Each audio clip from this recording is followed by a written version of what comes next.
ناهوم جول تشلم حوي تشلم حفتي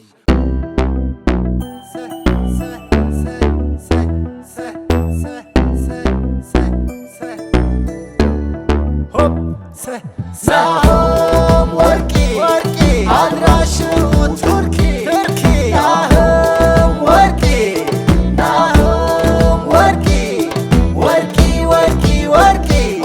ها وركي تشلم حفتي تشلم حوي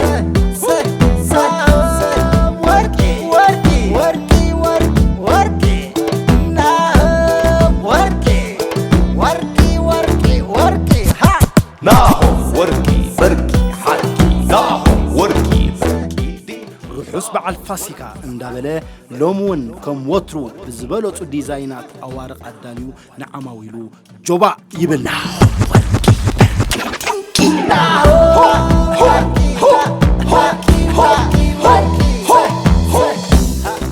ناهم وركي አድራሹ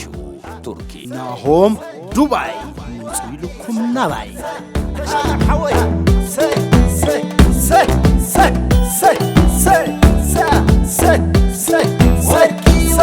وركي تشلم حفتي تشلم حوي ناهوم وركي ሓድሽ ብስራት ኣብ ትካልና ንወርቂ እትፍትን ማሽን ስለ ዘላትና ኩሉ ናብ ዕዳጋ ነውርዶ ኣዋርቕ ፈቲናን ፈቲሽናን ሚእቲ ካብ ሚእቲ ብዘተኣማምን ብፅሬቱ ዋሃ ዘበለ ወርቂ ናብ ዕዳጋ ነብፅሕ ናሆም ወርቂ ብጽሑና ሙጹና በዚ ስዕብ ኣድራሻ ተወከሱና وركي